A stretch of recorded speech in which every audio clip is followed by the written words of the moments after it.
Dalam seni pewayangan ada banyak sekali kisah yang disajikan.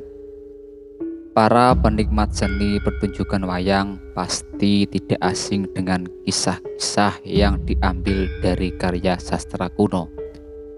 Mulai dari Ramayana sampai Mahabharata.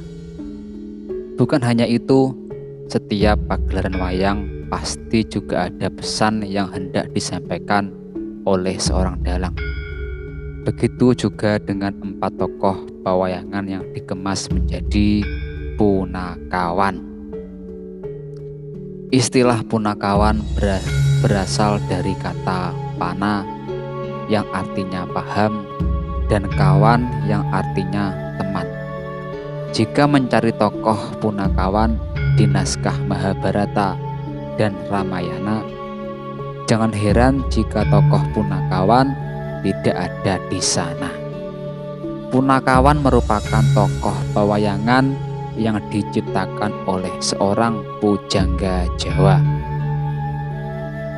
Menurut Slamet Murjana, seorang sejarawan, tokoh punakawan pertama kali muncul dalam karya sastra Gatot Kaca Sraya, karangan Empu Panuluh pada zaman Kerajaan Kediri. 4 tokoh punakawan terdiri dari Semar dan ketiga anaknya, yaitu Gareng, Petruk, dan Bagong.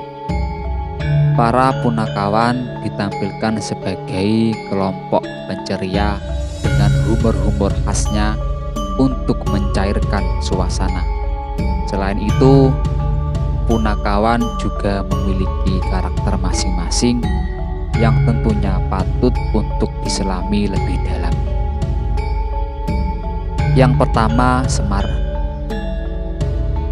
Salah satu tokoh yang selalu ada di punakawan ini dikisahkan sebagai abdi tokoh utama cerita Sahadewa dari keluarga Pandawa.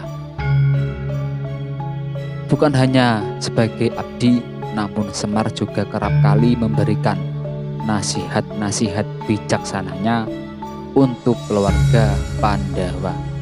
Semar digambarkan sebagai tokoh yang sabar dan bijaksana. Kepala dan pandangan Semar menghadap ke atas, menggambarkan kehidupan manusia agar selalu mengingat Sang Kuasa. Kain yang dipakai sebagai baju oleh Semar yakni kain Semar Parangku Sumorojo, merupakan perwujudan agar memayuhayuning banowo atau menegakkan keadilan dan kebenaran di bumi. Di kalangan spiritual Jawa, Semar dianggap sebagai simbol keesaan. Yang kedua, Gareng.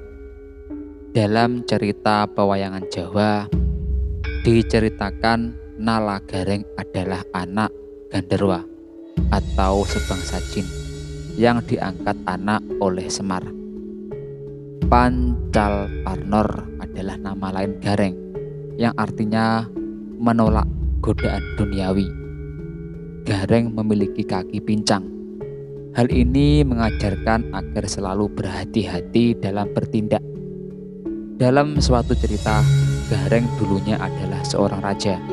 Namun karena ia sombong, ia menantang setiap kesatria yang ia temui, dan dalam suatu pertarungan mereka seimbang.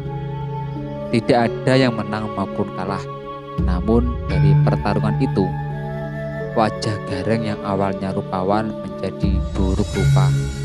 Gareng memiliki perawakan yang pendek dan selalu menunduk.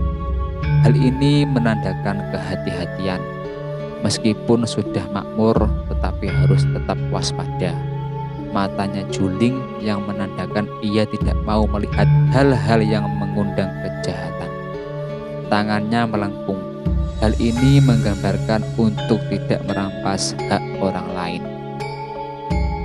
Yang ketiga, tokoh Petruk. Petruk digambarkan sebagai sosok yang gemar bercanda, baik melalui ucapan ataupun tingkah laku. Ia adalah anak kedua yang diangkat oleh Semar. Nama lainnya yakni Kantong Bolong, yang artinya suka berdemah. Sebagai punakawan, ia adalah sosok yang bisa mengasuh, merahasiakan masalah, pendengar yang baik, dan selalu membawa manfaat bagi orang lain. Dalam suatu cerita, saat pembangunan Candi Sapta Arga, kerajaan ditinggalkan dalam keadaan kosong. Kemudian jimat Kalimasada milik Pandawa pun hilang. Jimat itu dicuri oleh Mustakaweni. Mengetahui hal itu, Bambang Irawan, anak Arjuna bersama Petruk berusaha merebut jimat tersebut.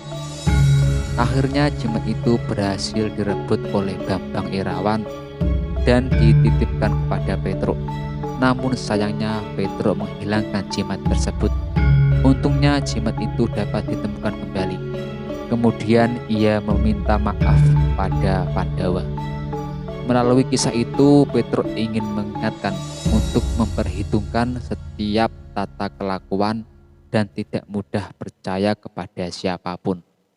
Kemudian ia juga mengajarkan untuk berani mengakui kesalahan. Yang keempat adalah Bagong. Bagong adalah anak ketiga yang diangkat oleh Semar.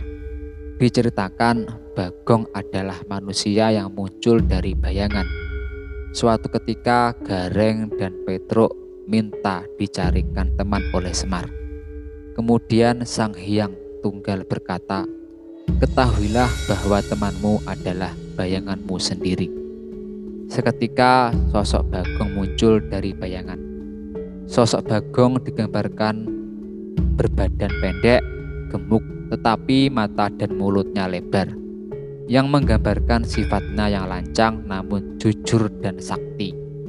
Ia kerap kali melakukan sesuatu dengan tergesa-gesa. Dari sikap Bagong yang tergesa-gesa itu justru mengajarkan untuk selalu memperhitungkan apa yang hendak dilakukan agar tidak seperti Bagong. Tokoh pewayangan satu ini juga mengingatkan bahwa manusia di dunia memiliki berbagai watak dan perilaku. Tidak semuanya baik, sehingga setiap orang harus bisa memahami watak orang lain, toleran, dan bermasyarakat